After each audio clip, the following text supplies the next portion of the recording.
One of the things people love about you is you speak your mind and you don't use a politician's filter. However, that is not without its downsides, in particular when it comes to women. And Celebrity Apprentice was not true. And Mark Burnett has tapes of him calling people every racist word in the world, telling women to get down on their knees. You've called women you don't like fat pigs, dogs, slobs, and disgusting animals.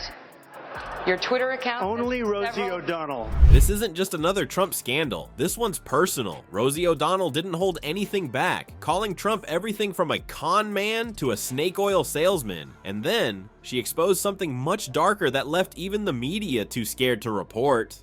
What's the real truth, and why isn't anyone talking about it? Before we move on, I will like you to subscribe to the channel and like the video. What happens when years of tension, insults, and heated headlines finally explode? Rosie O'Donnell decided it was time to stop holding back. And let's be clear, her feud with Donald Trump isn't the petty celebrity drama he loves to stir up on Twitter. It's something much deeper. President Trump has ignited a new war with Rosie O'Donnell. He says he's thinking of revoking her U.S. citizenship. Rosie O'Donnell is not in the best interest of our great country. I am giving serious consideration to taking away her citizenship. O'Donnell moved to Ireland after Trump's 2024 election. Today, she's firing back. He dug in even deeper at Andrews Air Force Base Sunday. I don't know about Rosie.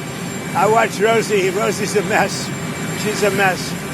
But she left our country, which is a good thing, not a bad thing. Trump has always hated the fact that I see him for who he is, a criminal con man, sexual abusing liar, out to harm our nation to serve himself. This is why I moved to Ireland.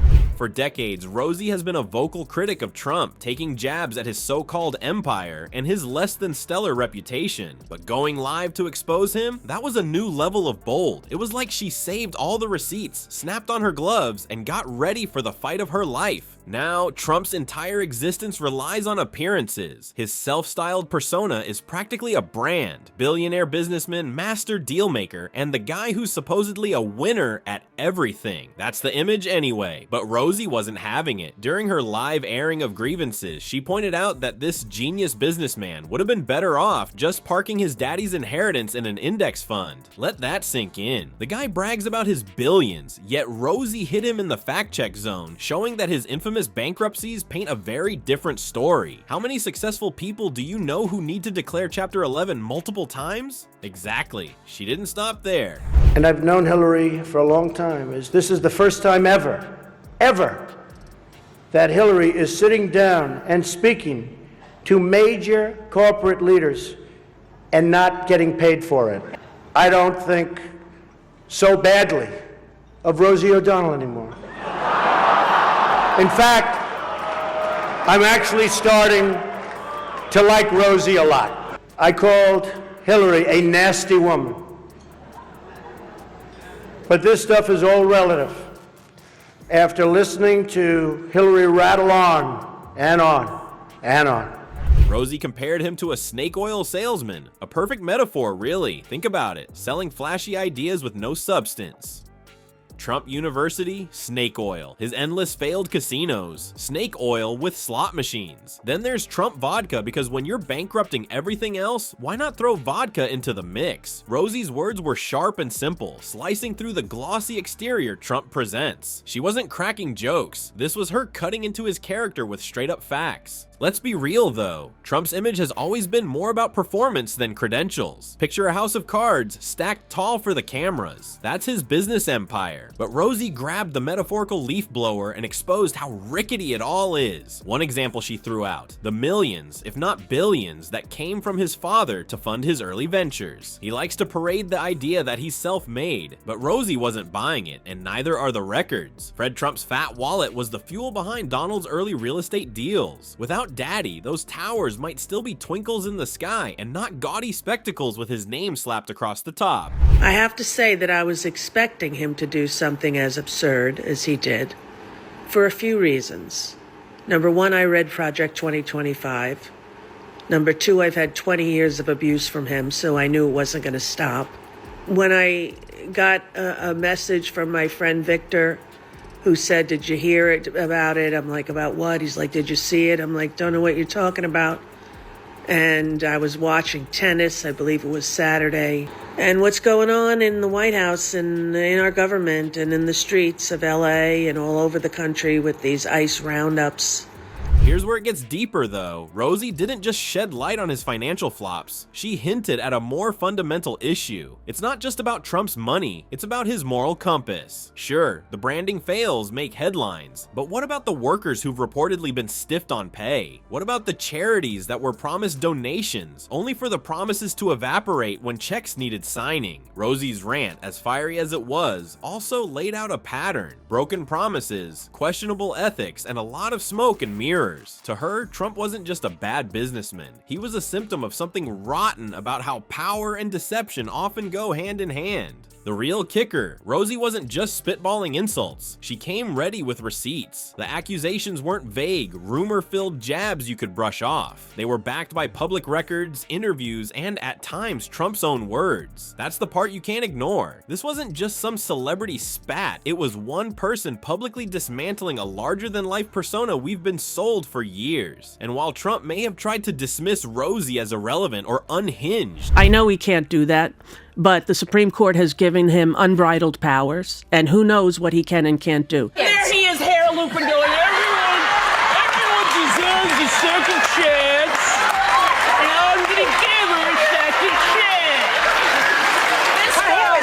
O'Donnell also went on radio in Ireland addressing his threat to yank her citizenship, even though she was born in the USA. The Trump-O'Donnell feud goes back nearly 2 decades, ever since she mocked the future president's hair on The View. her takedown wasn't based on opinions, it was based on receipts. And the internet is forever, Donnie. But if you think Rosie stopped at exposing his bankruptcies or even his shady dealings, think again. Her rant also touched on how these behaviors extend beyond the business world. She hinted that Trump's entire way of operating filters down to how he views the people around him, including those closest to him. And with that, it's like she knocked on the door of Trump Tower and asked who's really propping it up from the inside, family included. That's where this conversation starts to spread from one man to something even messier. Rosie wasn't satisfied with calling out Trump's empire. She tore into the enablers who let him get away with it. Her comments made it clear that this wasn't just about one individual. It's about a system that props up and protects figures like Trump, even when their flaws are as visible as one of his neon hotel signs lighting up the skyline. It was harsh, sure, but also pointed. Rosie wasn't just shouting into the void. She was holding up a mirror to a man who built his world on image while daring those around him to deny the crumbling foundations underneath. He is a cruel, criminal, and mentally unstable man. I expect nothing but the lowest bar for Donald Trump. And,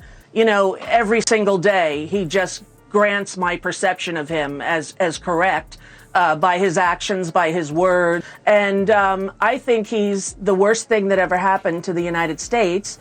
And his cruelty knows no bounds. Rosie O'Donnell didn't just zero in on Trump, she expanded her aim far beyond him. Her live rant wasn't simply an attack on the man, it was a spotlight on the network of people and institutions who've been enabling his behavior, whether through silence, complicity, or just plain indifference. And yes, right at the center of it all is Melania Trump. Rosie wasn't afraid to go there, to the unspoken elephant in the room that just about everyone in the media had sidestepped. What exactly was Melania's role in all of this? Was she complicit, quietly adding to his mythos, or was her silence its own kind of survival mechanism? And here's the thing, Rosie wasn't content to let the media off the hook either, because, let's face it, for years they've been playing a dangerous game of ignoring the red flags and hyping up the ratings goldmine that is Donald Trump. She outright accused major networks of being paid to look away. It's a bold claim, but one that's hard to ignore when you consider how much airtime Trump received, especially during the lead up to his presidency. Rosie made it clear she wasn't digging for dirt with some secret spy kit. She found these facts using basic internet tools,